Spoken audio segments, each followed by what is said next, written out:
Okay, I am back. I need to get a moving because you got to see my hand. Otherwise, this won't make any sense, this demo, okay? So give me a second as I connect this. Let's see. How do I connect it? I'm going to... Actually, I'll leave in the PTK 670 plugged in because that's actually a test case, having two tablets connected. Take this and plug in the moving. Yep, I think the moving is connecting this way. So this is actually a fantastic test case. Let's go back here and let me cancel the calibration. Oops. Cancel the calibration. Hang on a second. Gotta find the app again. Where did the app go? Hang on a second. Oh, I think I must have closed the app. Okay, no worries. Let me just run it. Ah, hang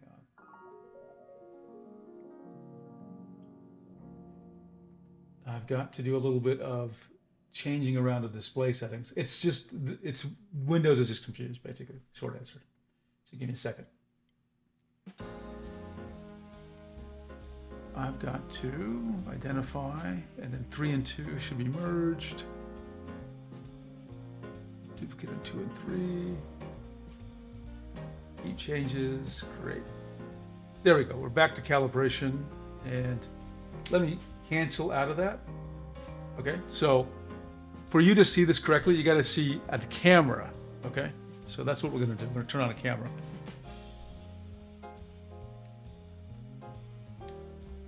Oh, you've got the wobble? And Lumiard says, I feel validated. Fantastic. Okay, come on. Turn on.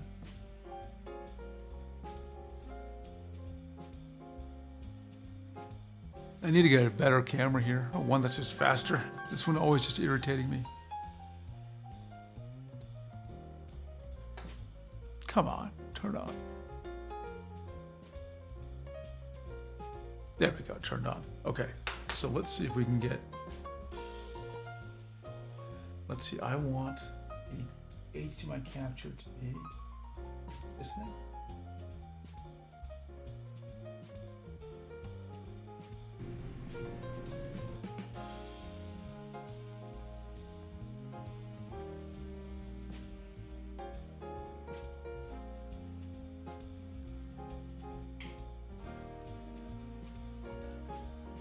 Okay, hang on. I figure out what's going on here. Oh, I see. My brain is not correctly understanding what's going on. Okay. Let's just give it a second there. Let me put my face here. I need to change to, yeah, here we go. It's a complicated setup here, folks.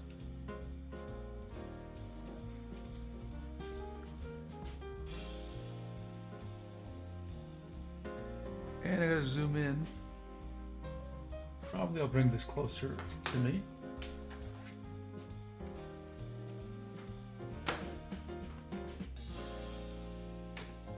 Also present in the CTL 472. Interesting.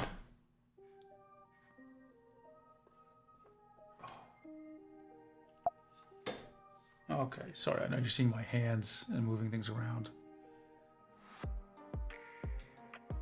Okay, and of course I have to change the focus because yet again, oops, there we go. Whew. Ob spot. It's one thing I hate about this ob spot. It's like it always just messes up on focus. So I always have to reset it to manual or something focus, which I hate doing, or autofocus. Let's see, and then I have to connect it.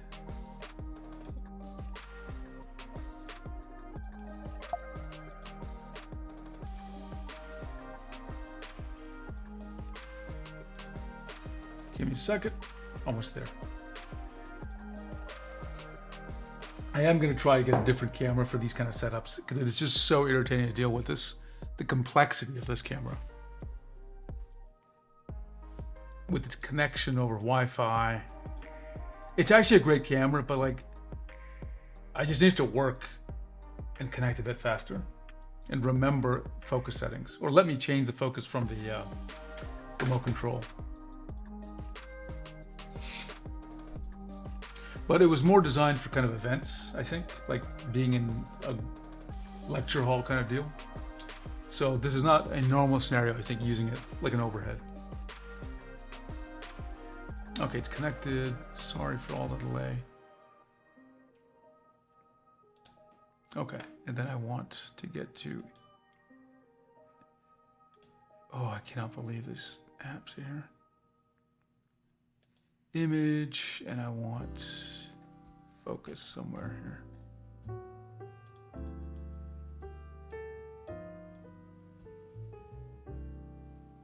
Okay, this is good. I think this is good. Okay. So I'm going to click on, by the way, do you like the pedals? The pedals are better looking now. I'm going to click on calibration. I can't click on calibration because the mouse is not mapped in the right place. That's okay. That's why we have this app here. I have to map the display to this thing. Oh, yeah, let's try that again.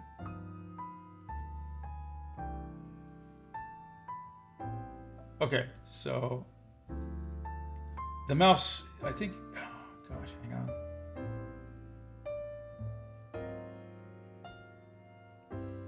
There is a bug here. Oh, sorry. Okay, just ignore that for a second. So watch what happens here. So a single tap won't do anything, okay? Yeah, it is unfortunately registering clicks below it, but I'll fix that. What I'm gonna do is I'm gonna hold down the pen. Now watch what happens. See?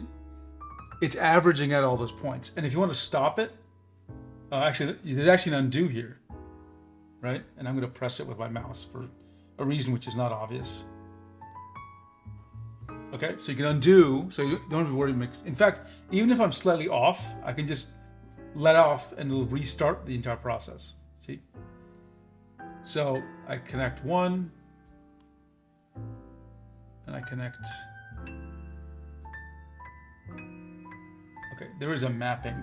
Let me clear the calibration here and try it again.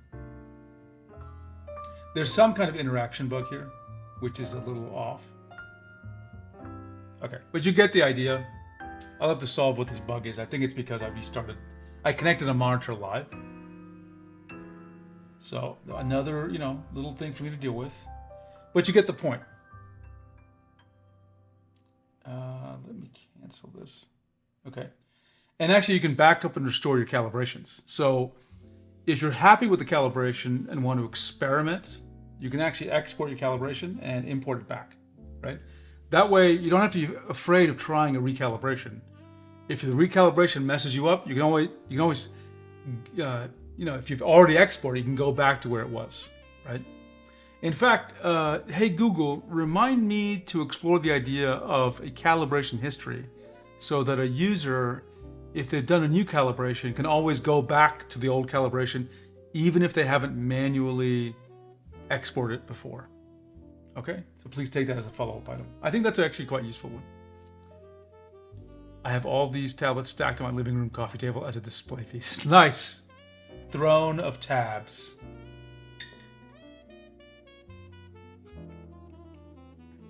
Okay. The CTL 6100WL does not have wobble from tilting. That's good. Surprising that the CTL 472 does. Normally I think the 472 is better than the CTL 6100WL. Interesting. That's interesting. Okay. Next feature is, I'm going to go back to this thing. And I'm going to see if I can fix the mapping. I may have to just restart this silly app. Start it again. Actually, let me close it completely.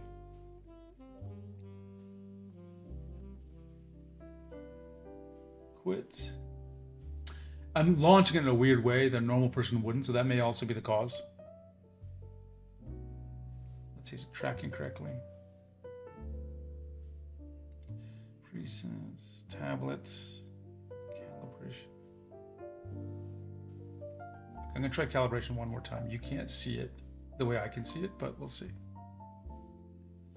That is weird. It is really messed up.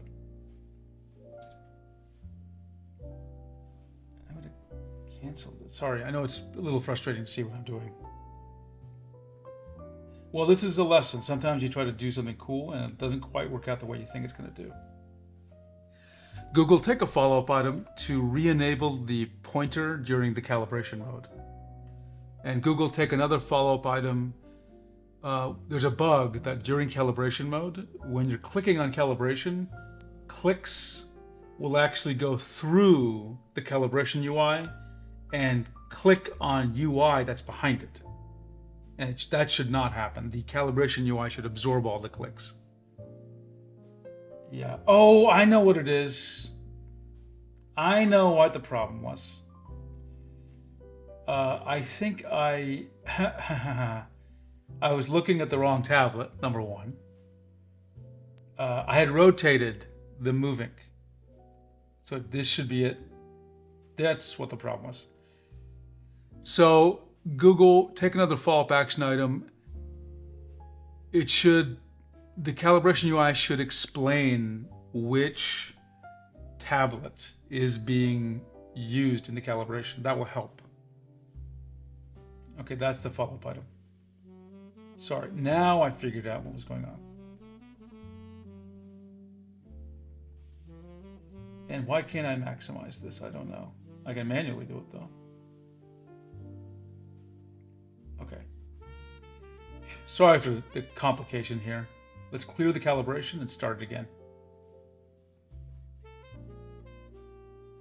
Display, oh, I changed the display mapping, apply the mapping.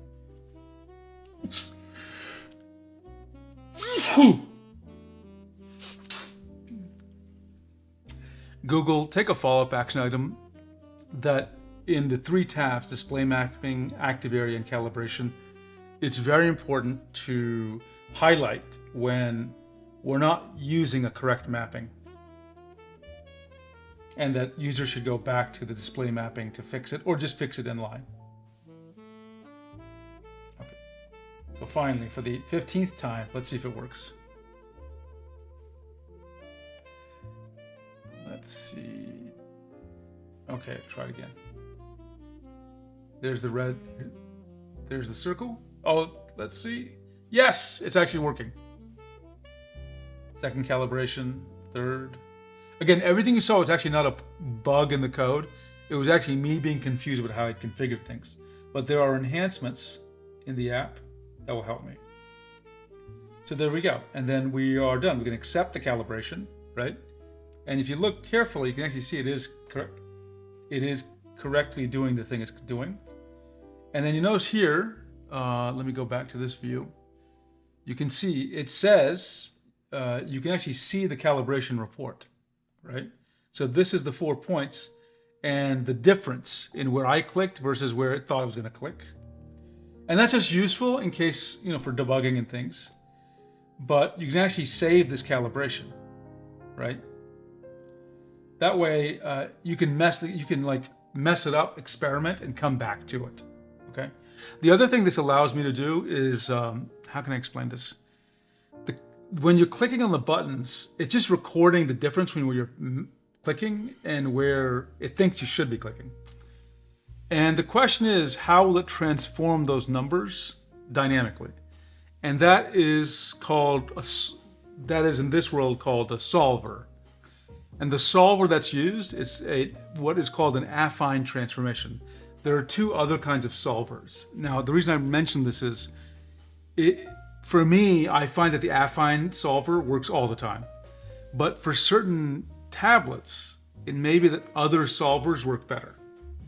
So this saving the calibration means you can try other solvers in the future without having to do the painful calibration. Because if you go down to 25-point calibration, right, imagine how long you're going to be spending here doing this circle business, right?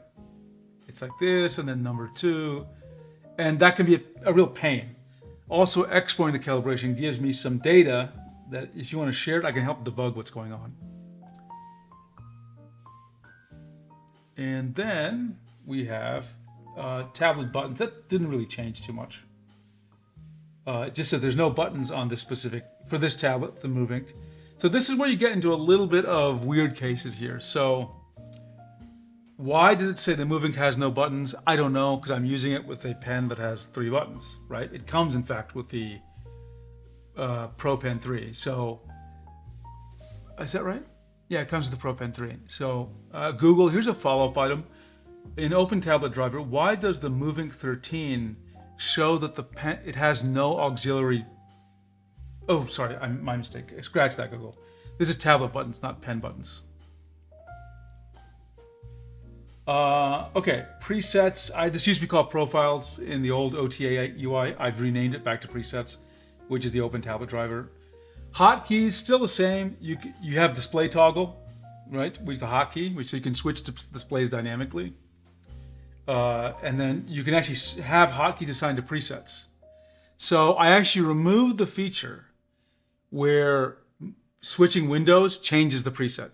And the reason for that was this. It was confusing as hell. It made the app more complicated.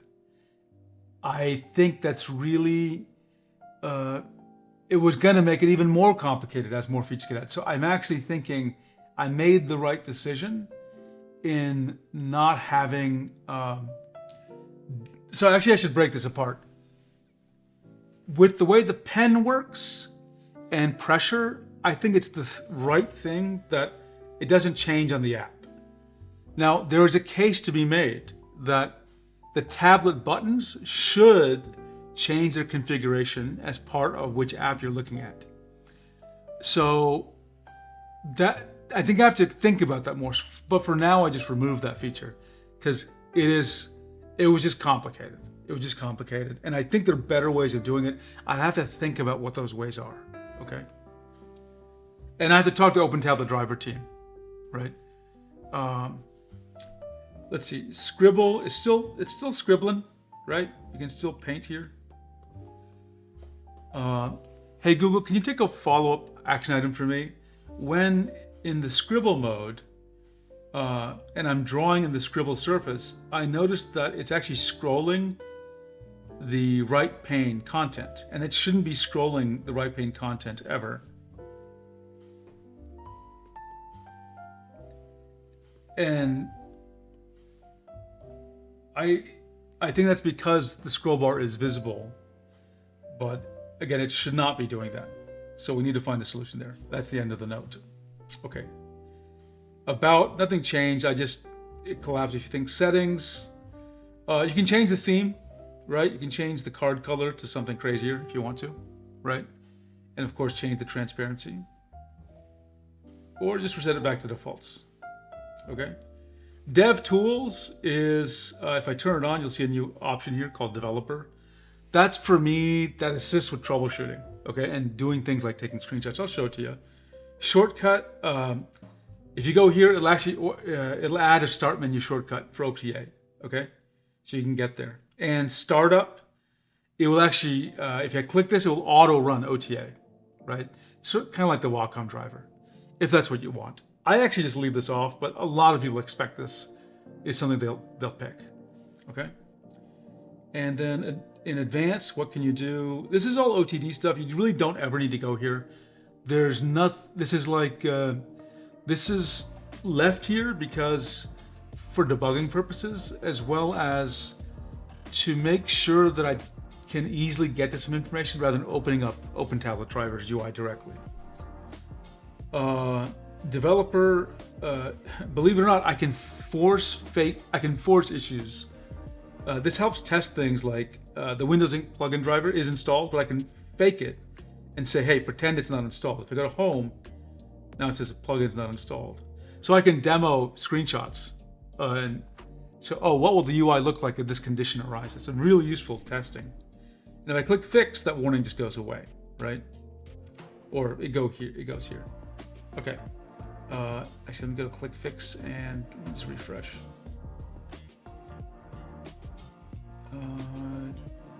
I'll just uninstall and reinstall. Okay, and then refresh. Okay, hope it should say.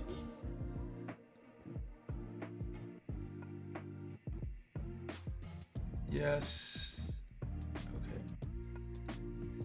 I'm not sure why it's not saying installed. Okay. Okay, Google. When I try to uninstall the Windows Ink plugin, it always says it's uninstalling, but never really does it. So we need to figure out why that's happening. Configs, you don't need to worry about this or any of this stuff. And developer, this app can take its own screenshots. So for example, if I wanted to see all the UI right now, I would click screenshot all its pages.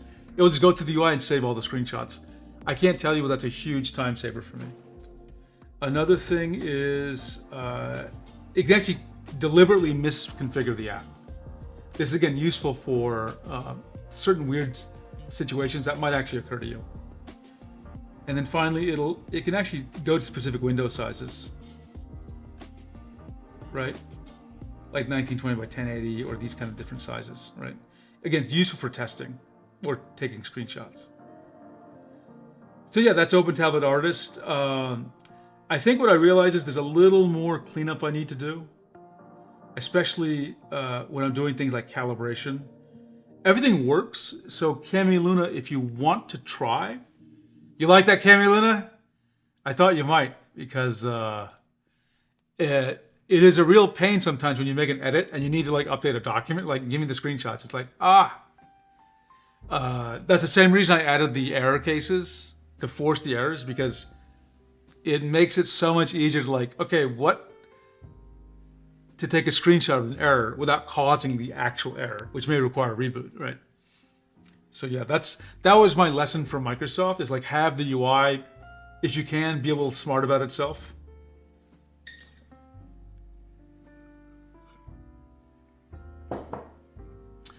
A lot of smaller laptops are 1920 by 1080, 1200. Okay, I'm gonna add that actually. Okay, Google, here's another follow-up. In the developer mode for sizing the window, add an option for 1920 by 1200 as a resolution. Okay, that was the note. But yeah, Camilyn, if you want to try, this is actually published, and as long as you make sure to set the display mapping first, and then the active area, and then you should be set, honestly. A lot of times, if I make changes I don't remember, I screenshot it. I totally get you on this one. I totally feel you on this. So yeah, this is my app. There's still, again, I think there's still, just this demo reveals, there's a couple of places where things got weird, right? Because I've been using one tablet so long. This time I had two tablets and I forgot which one I was looking at. That was actually a source of confusion. I was actually, and both were connected, so it was valid to do the operation, but it was weird because I wasn't looking at one of the tablets. So I got to think about that more carefully. I think, especially Camila, you said you worked in design. If you did UX design, or anyone else who did, I think what I've come to appreciate, I'm going to turn my full face here. What I've come to appreciate is hang on a second. Change my teleprompter. What I've come to appreciate is honestly that there's much more complication to doing driver UI than I appreciated. Like, it's not trivial. It's not trivial at all. I wish I could say it was easy and that everybody is, I did the right thing where everyone else has done the wrong thing, but it's not like that. The truth is, I think there are a couple of places where I've improved the experience. I do believe that, right? Like the calibration UIs are like actually a great example. But because I've improved it and I've divided the UI into, here's a great example. Let me show you. The UI for me, for the tablet, splits display mapping, active area, and calibration. And in a lot of driver UIs, this is all one place. Okay, it's all one thing. And I will be honest, right now, even doing this demo, it probably would have been easier if it was one thing. Because they're all interrelated. Where your tablet is mapped, the rotation of your active area and its size, and calibration are all one conceptual unit. And splitting them apart into three tabs gave each unit a lot of space. But it also meant that like one of the other tabs, you would need to know what the other tab was set to make sense of the tab you're on. So I got to think about that. I could go back and do what a normal tablet driver does, or I can think of other ways of achieving this goal, right? One of my ideas, honestly, is there's a thing called Claude Design. I think ChatGPT has something equivalent.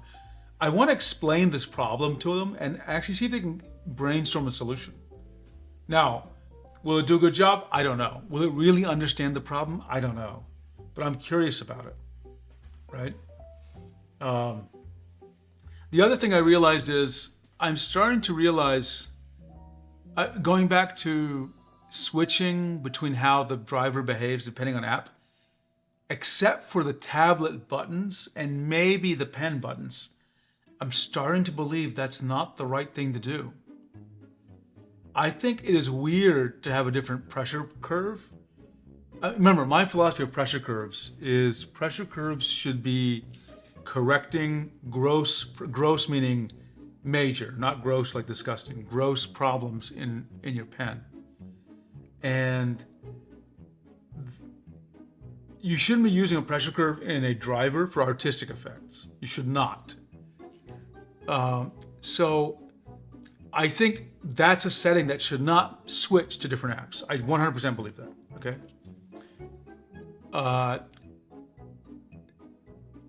When you want to tweak pressure curves for artistic effects or for creating special feelings, that is a app-specific change. And so I understand some apps don't have that feature, but maybe that's okay. Maybe that's okay. Maybe they should have that feature. Now, again, I made an exception there, which is I think there is a case that what the pen buttons do and what the tablet buttons do, especially the tablet buttons, might need to be app specific. That is a valid thing. But I'm not sure tilt should work differently depending on the app. So I got to think through that. It's a philosophical / what does a user really need question. I'm trying not to just do it because that's what tablet drivers do, just in general, right? Other than that, I would say this app is basically feature complete. It does, except for interaction issues and potentially a few bugs here and there, it does everything I set out to do. And I think it does so while logging. And I'm very happy with that. Now what I'm going to do is I'm going to personally use it. I'm already personally using it for drawing.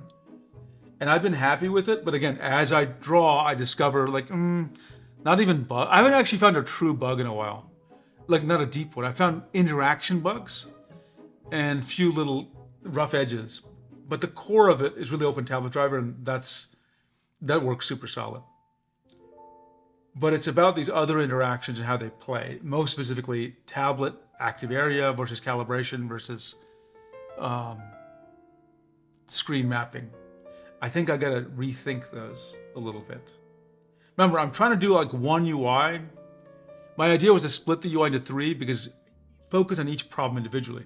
Now I'm starting to believe maybe that was the wrong choice, to be quite honest.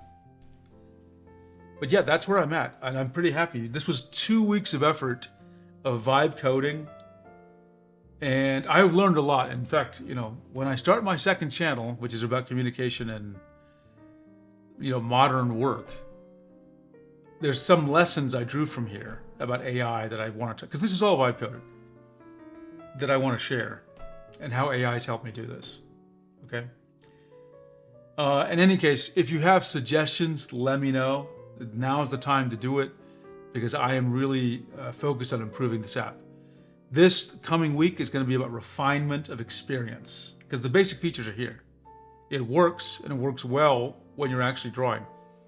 It's just, is those little rough edges and like, is it totally clear what's going on? That's the part I gotta worry about. Okay. Okay.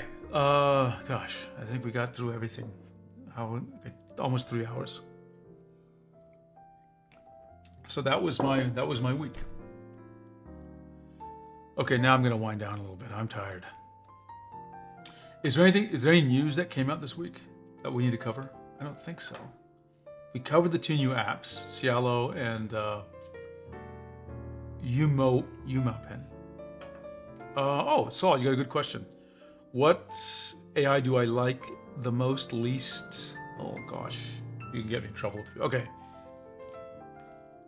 this is easy to answer. I love Claude. I pay $100 a month for Claude. It's worth it. It's worth it. If you saw how many problems I throw at it, you would be like, yeah, you totally get it. I vibe code, I work through problems, I plan things, it knows, listen, it manages my life. Like, it knows when I pay bills, it's helping me make sure I understand my spending. As a retired person now, I need to understand my spending. I'm gonna have it help me figure out what to do with dividend-based my qualified dividends from my taxes every year and how much I want to withdraw. Hey Charlie, sounds like you have to leave. Well, thanks for joining, man.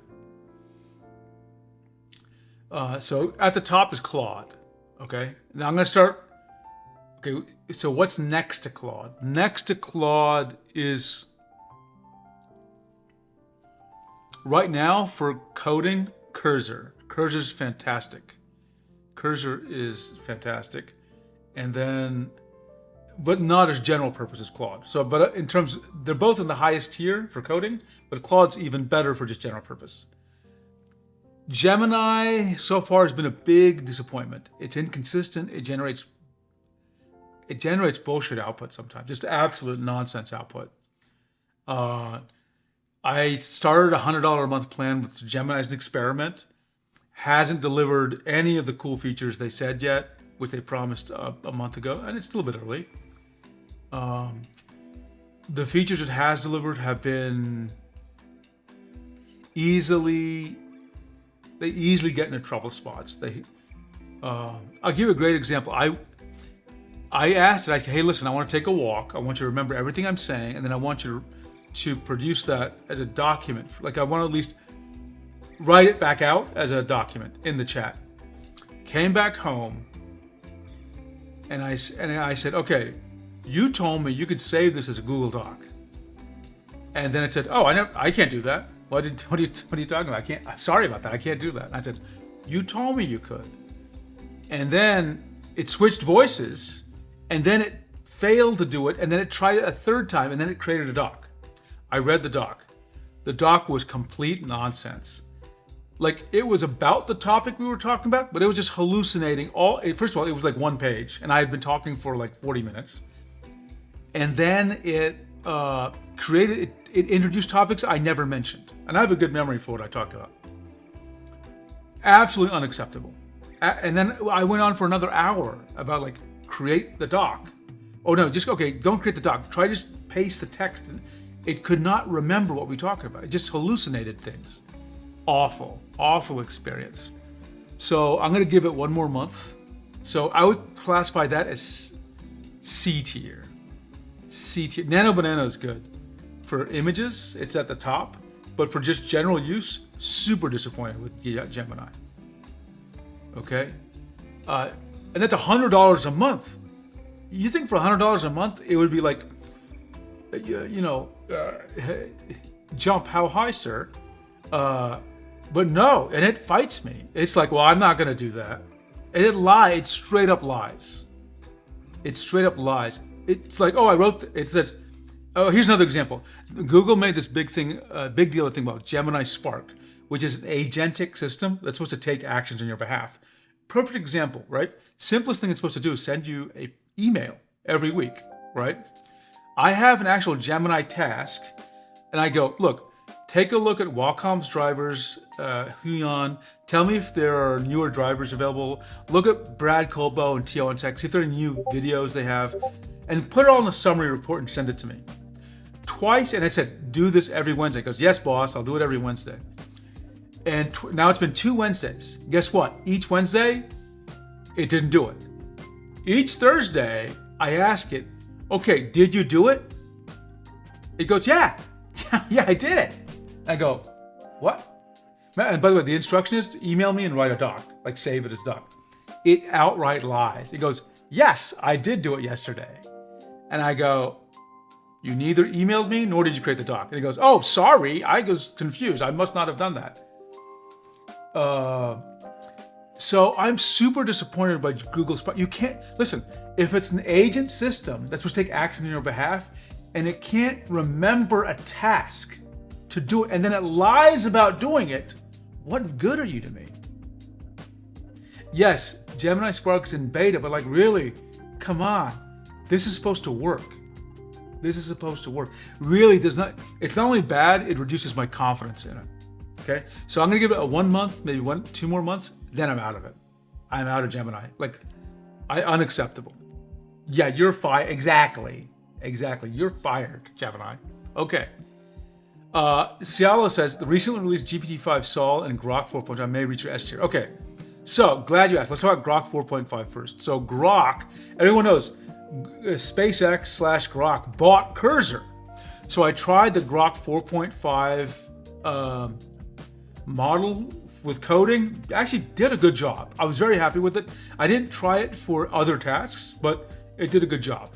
Okay, so I'm happy with Grok. I am paying for Grok $300 a year, but I'm gonna abandon that unless they get some, unless they and just use Cursor, which is part of Grok now, which is very confusing. I don't want to pay 2 Grok bills. GPT 5.6. Okay, I am going to sign up for GPT 5.6, like a more expensive plan, maybe $60 a month, and I'm gonna try it out. I hear fantastic things about it, and so basically, what the sense I get here is that the new leaders are. I mean, Claude has been there. Anthropic Claude's been there. GPT 5.6, so that's OpenAI. I think they're at the top, for coding Grok/Cursor there. Gemini C tier. It's midwit stuff, okay? It's midwit stuff. Absolutely. I mean, I'm really yelling at them, aren't I? But they deserve it. They deserve it. They've released a half-assed thing. It's half-assed, and there's just no doubt. There's no way to avoid that. Okay. Avoid saying it. Sorry. Copilot. Copilot. Copilot's not even in the game. Anthropic and OpenAI are like in the arena fighting, right? Copilot is outside the Coliseum, like drunk, near the food trucks. Okay, they're not in the game. Sorry, is that a bad analogy? Copilot is so bad. It is so bad. I can't even believe I pay for it. I don't pay a huge amount. I pay $100 and something a year. It's incredibly lame. You know what? I love Microsoft Office, but you have to understand my work is evolving beyond me just writing docs. Okay, you've seen that in this stream. I've actually asked Google to remember tasks. Now it's able to do that. Good, great. But and I'll give Gemini another month or two, but to get out of C tier. But Copilot, just awful. I know some people who are pretty deep into Copilot, let's say, at Microsoft. I'm going to meet them, if not very soon. I'm going to meet them toward the end of the year, and I'm trying to figure out. It's going to be a very private setting. I'm trying to figure out what I would tell them, honestly, because they're going to be very curious because they work on Copilot. I think I'd break out laughing. I think I would probably be, just that mean. Let's see, really don't know what GitHub Copilot is working on. Well, GitHub Copilot has been good. I will give GitHub Copilot, but every other Copilot's just crap. It used to be good with cheap and good with Opus. Oh, they changed things, didn't they? Yes, I forgot about that. Copilot is the person that wants to be in your friend group, but everyone finds annoying. It is so true. It is so true. And the worst part is, Microsoft has all the ability to make it great. Let me tell you what I mean. It may not be clear. When you work at Microsoft, and here when I'm talking about Microsoft, you have to understand, Microsoft has lots of pieces. We have Xbox, blah, blah, blah. I don't care. I don't use Xbox. I'm talking about data, okay? So Microsoft is really good with what we call the enterprise and businesses, okay? Lots of businesses trust Microsoft. Lots of businesses are built on Microsoft. And we have Outlook and Office and all these things and SharePoint. So lots of businesses have their data inside the Microsoft ecosystem. Okay, that's a big deal because what we say is that data is sticky. If all your data for the last 20 years is in a Microsoft system, even if somebody else, Google, whoever, says, hey, look, we want you to move from Microsoft Office to Google Docs, you're like, no. Unless you were, because like our data is here, it's sticky. We're going to use tools that work best with our data and work with our data. We can't have any seams. We can't have any friction. These things just have to work. And that's a huge advantage because your customers already trust you. Their data's already with you, implying more trust. And you've got a tooling system, Office, SharePoint, PowerPoint, all these things work on the data. That gives you a tremendous advantage. And theoretically, Copilot should be like just breaking down doors and everything should be working perfectly. Instead, it barely seems functional. I know. I'm not satisfied with the quality of output it makes. It doesn't make good slides. It doesn't summarize documents well. You can't even get certain aspects of it because it's only available. The good stuff is only available to enterprise customers. It's not available to normal people yet. And I don't work in an enterprise because I'm retired, right? So yeah, Copilot, go home, you're drunk. That's exactly the attitude. I know Microsoft has the potential. Yeah, they have the potential and they'll get there. But right now I'm like, why should I wait? There's nothing for me to wait for. Look, they could make PowerPoint twice as good. It wouldn't matter. I'm getting 10 times as much value out of Claude.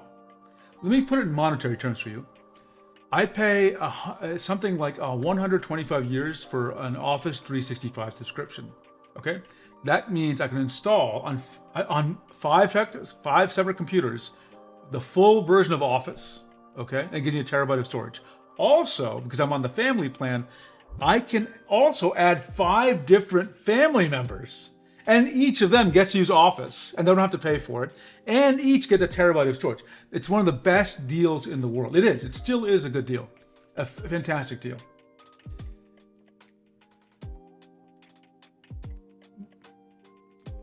And you would think paying $100 a month for Anthropic would be like, that's outrageous. It is outrageous. It is outrageous to spend that much money on AI. But you know what? It's delivering outrageous value. Right? Copilot for any amount of money is not delivering that same amount of value. That just is the way it is. And it's gonna get fixed in 3 years, 2 years, maybe longer. Why should I wait? Can anyone explain that to me? Why should I wait? Let's see, Cami Luna says, they're not making what people want, just things people are jumping to Linux for. And this is the pro. Listen, there are things I'll get you to switch in the world, right? I forgot what the word for this is. Switching costs. Switching costs. Okay, like some things have a high switching cost, and some things have a low switching cost. Here's an example. Switching toothpaste has a low switching cost. Like it has no impact on your life to switch from Colgate to Crest, right? Like it may be better or worse. That's not the question. The question is how much effort or money or time or cost or mental struggle does it take you to switch from one kind of toothpaste to another? There's no switching cost, okay? And because everyone knows there's no switching cost, you have to find, if you're in this situation, you have to make sure customers like who you are and for whatever reason, because you don't even want to get them the idea they could switch, because it's so easy to switch, okay? On the other hand, some things are heavier. There are other heavier switching costs. Great example. Have you ever tried to switch a house? Like, buy another house? That's a heavy cost. Like, there's actual real money it takes to get to a new house, and a process and time and frustration. You don't change houses easily unless you're like you got $100 million or something. It's not a trivial thing. And some things are super heavy to switch.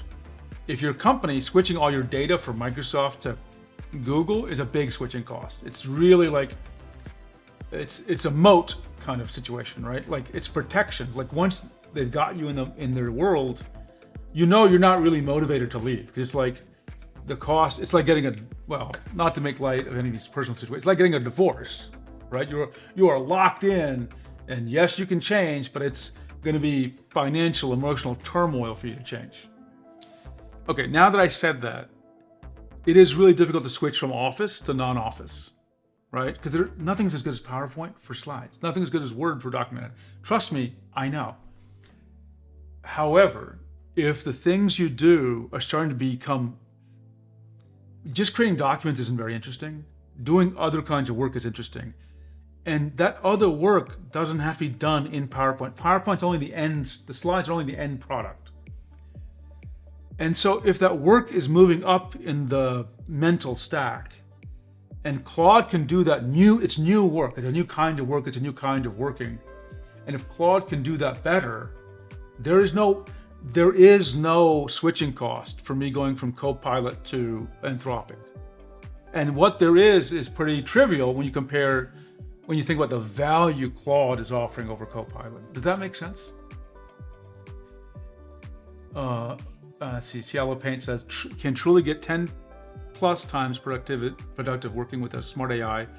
$100 is nothing. That is so true, Ciallo. And I realize not everyone would be able to spend $100 a month, but I just got to assure you, you have to understand what you're getting out of it and what it can remove from you. So for example, that $100 a month, I'll just talk about Anthropic for a second.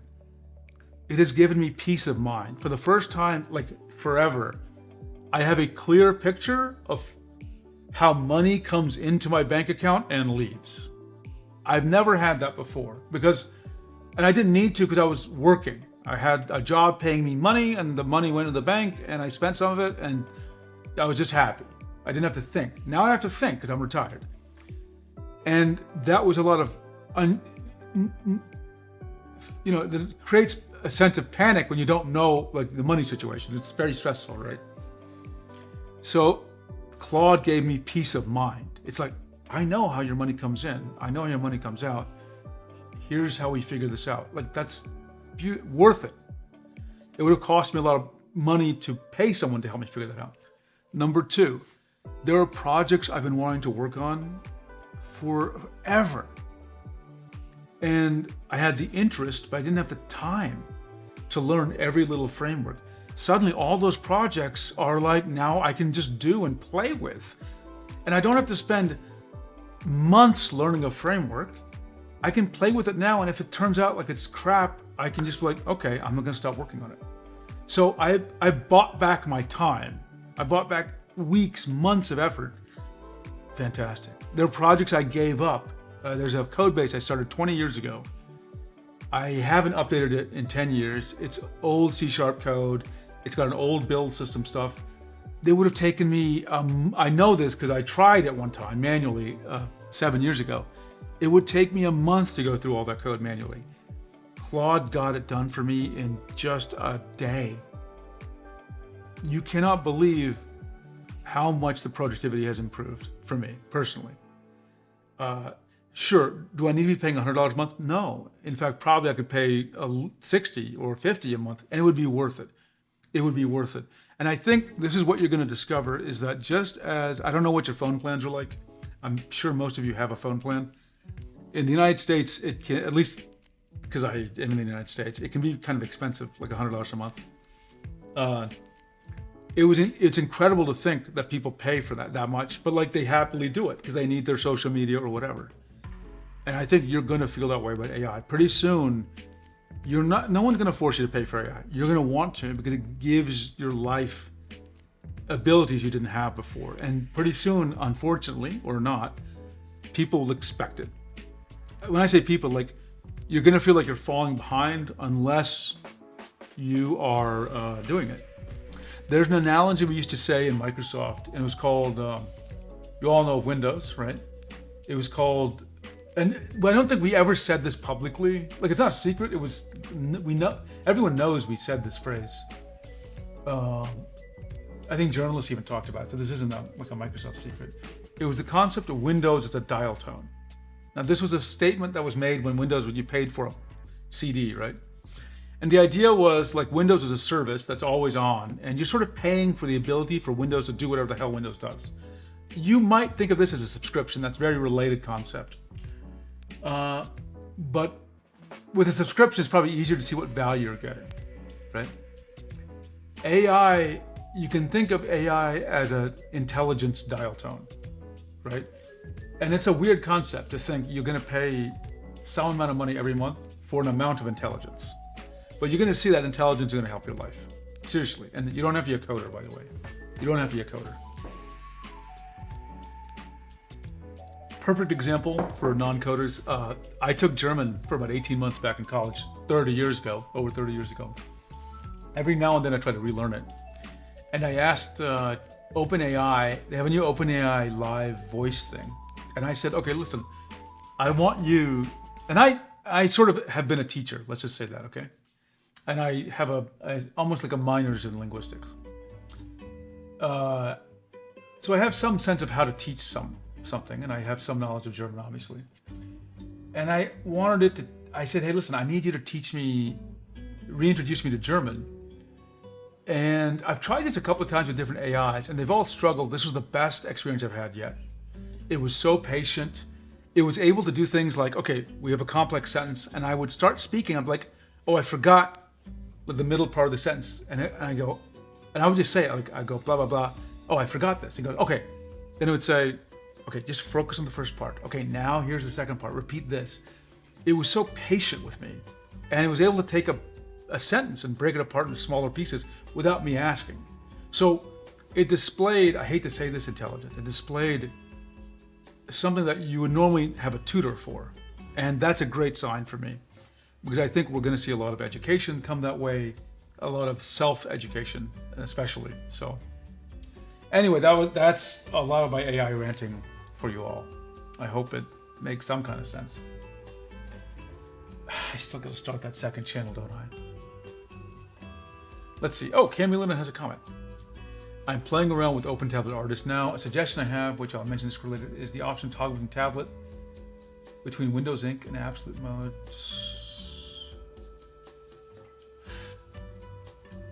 Okay, you got to clarify for me what you mean between Windows Ink and Absolute Mode. Because Windows Ink is always on. But let me read the rest of your comment. So I can use the pen to select text when I'm not drawing, and turn Windows Ink back on when I resume drawing. Oh, you want... Oh.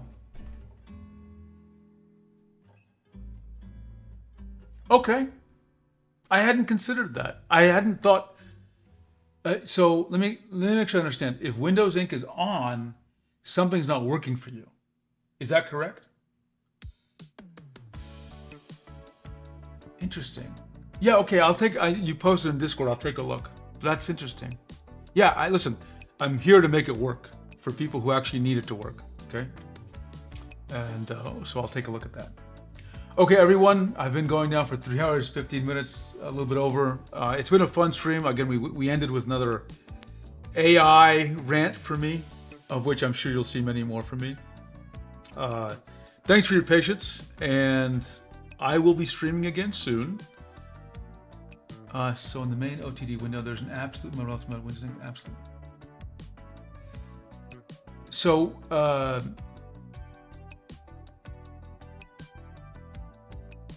you want so Kimmy Luna, of the OTD options, which ones do you want? That's probably the easiest way of explaining to me what you need, and then I can ask more questions in the Discord. Okay, anyway, yeah, it's been a good stream. I want to thank everyone. Saul, thank you. Cami Luna, Ciallo Paints here. Who else came in here? We had Lumiart. We had...